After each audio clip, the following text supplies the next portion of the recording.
Breaking, Trump just took it all from crooked Hillary. This will kill her.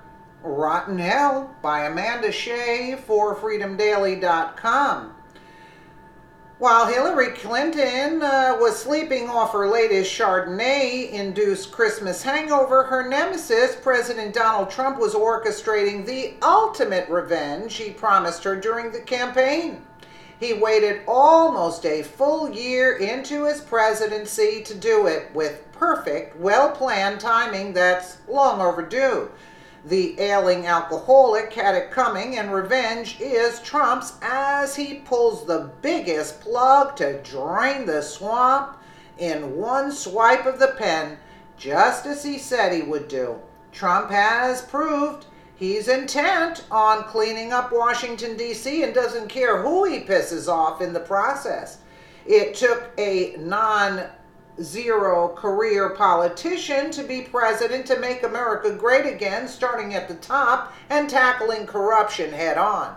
Crooked politicians have been getting away with it for years and becoming excessively wealthy from dishonest dealings and taking advantage of innocent citizens.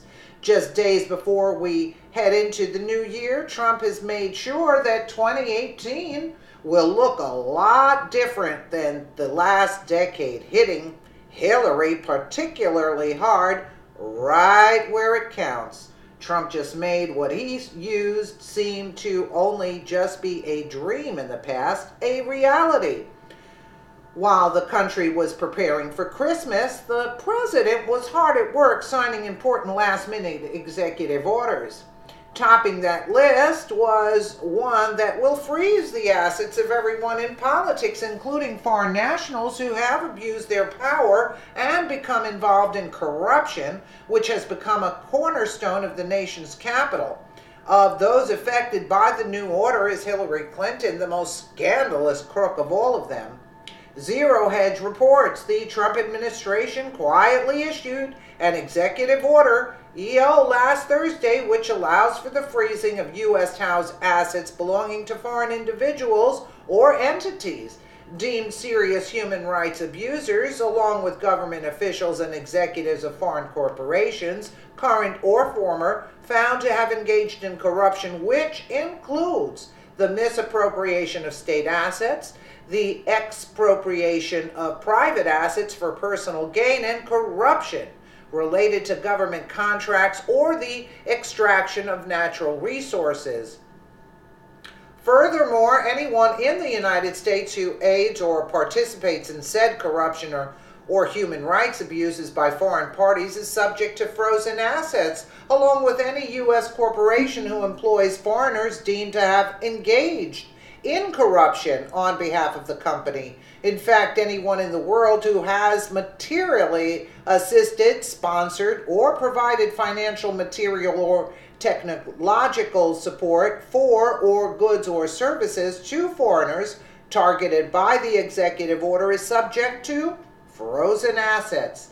The fund behind some of the biggest scandals in our nation's history, the Clinton Foundation, will be directly affected by this EO that's derived from the 2016 Global Human Rights Accountability Act.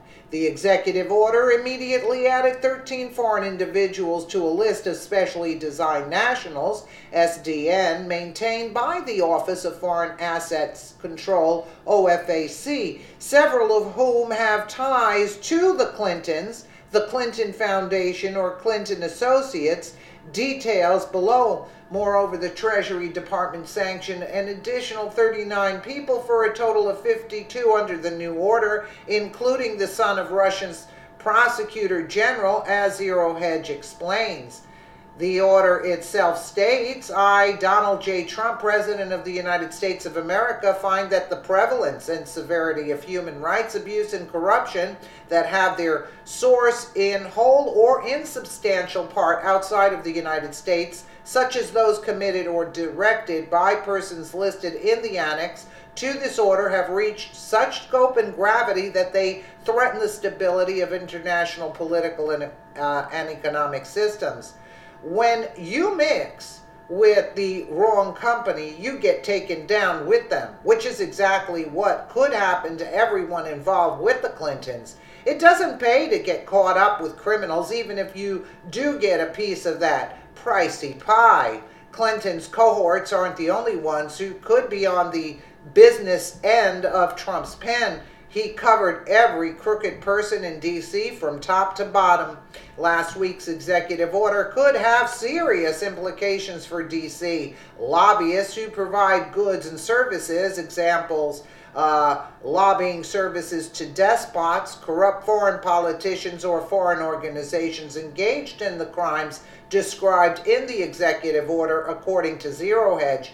Virtually every lobbyist in D.C. has got to be in a cold sweat over the scope of this CEO, said an attorney consulted in the matter who wishes to remain anonymous.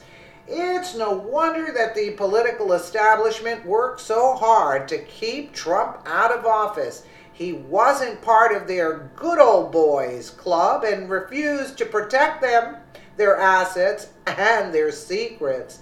Hillary has always been one of them, and now she too will go down with the worst of them. It's about time. Now that's how you drain the DC swamp. Well, if you all recall, you recall that when Hillary said if he gets elected that our necks will be in nooses, she did say that. And, I guess she's right there. Let me know what you guys think in the comments below. And again, thank you so much for watching.